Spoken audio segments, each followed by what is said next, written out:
Êtes-vous confortablement installé? Êtes-vous prêt? Car c'est l'heure de Madame J'aime. L'heure où Madame J'aime raconte. Le conte des 5 dragons. Cette semaine, Madame J'aime vous emmène en Asie. Il fut un monde dans un lointain passé où vivaient 5 dragons, 5 frères d'une même portée. Leur mère les avait enfantés dans la grande vallée d'un pays sauvage. Les 5 petits étaient bien chétifs et plusieurs fois, ils échappèrent de justesse au croc des monstres qu'ils rencontraient. Quand ils devinrent plus forts, les 5 monstres s'envolèrent et partirent. Ils s'installèrent chacun sur un territoire. Un jour, leur mère mourut et bien du temps s'écoula ainsi. Les 5 frères restaient cantonnés dans leur royaume qu'ils dominaient et n'étaient plus inquiétés par les autres espèces. Ils se rendaient visite de temps en temps pour se voir, pour se défier parfois et se combattre souvent. Un jour pourtant, l'un d'entre eux, celui qui vivait sur le plus petit et le plus découpé des territoires de chasse, entreprit de prendre le pouvoir sur les autres. C'était le dragon rouge et blanc. Astucieux et ambitieux, il entreprit de faire la guerre et de soumettre ses 4 frères de sang. Bien préparé, il parvint à ses fins. Il devint le plus puissant de la fratrie. En effet, il était le mieux nourri car les autres, désormais, devaient lui livrer chaque jour une partie de leur richesse et de leur repas. Il partit découvrir le monde et s'accaparer les rares territoires encore vierges. Le temps s'écoula ainsi et le dragon ne se lassait jamais de cette nouvelle quête. Par hasard, il trouva l'huile magique des entrailles du monde. Cette huile jaillissait de la grotte noire dans le pays des sables.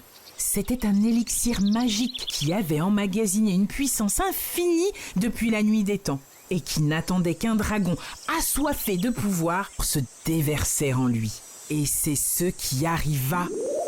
Il grandit encore. On aurait dit que cela ne finirait jamais et cela le ravissait. Tout cela ne dura qu'un temps. Il avait beau boire et boire encore, il ne grandissait plus. Pris de panique, il interrogea le seul être de ce monde capable de lui dire ce qu'il allait advenir, le serpent des profondeurs obscures. Le serpent ne chercha pas à lui cacher la vérité. D'ailleurs, il partageait avec lui une certaine mégalomanie. Il lui dit ainsi: « Pour devenir encore plus puissant, tu dois laisser un de tes frères boire le divin breuvage. Il va à son tour devenir grand et fort, et toi, tu pourras grandir à nouveau. » Contre toute attente, cette hypothèse plut beaucoup à notre dragon. Figurez-vous qu'il y trouva même de la compassion, car après tout, c'était plutôt noble de sa part de partager un peu avec un de ses frères. C'est le dragon du pays du soleil levant le plus rapide qui fut choisi. Il devint vite lui aussi très grand. Les 2 rois de ce monde laissèrent même les autres dragons, moins habiles ou moins ambitieux qu'eux, goûter avec parcimonie à l'huile magique. Durant les temps qui suivirent, tous devinrent gigantesques. Mais rien n'est définitif, surtout devant de tels excès. Malheureusement pour nos 5 dragons, leur monde devint bientôt trop petit pour eux. Vous imaginez, pour rassasier de tels géants, la nourriture vint rapidement à manquer.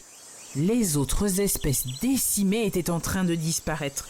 Et ce n'était pas le plus gai. Les fientes des dragons géants finissaient par ne plus pouvoir se décomposer et laissaient planer une puanteur que rien ne pouvait masquer.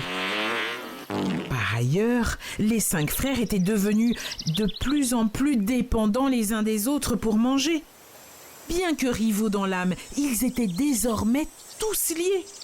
Et pour couronner le tout, l'huile magique garante de leur puissance, elle aussi vint à manquer.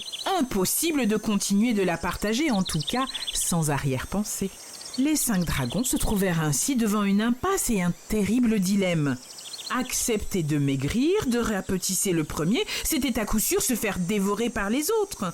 D'un autre côté, guerroyer, éliminer les autres, semblait être une mauvaise idée car aucun des 5 n'était désormais à ce point supérieur aux 4 autres. Et une guerre entre eux n'aurait pour seule conséquence que de détruire le monde qui les hébergeait.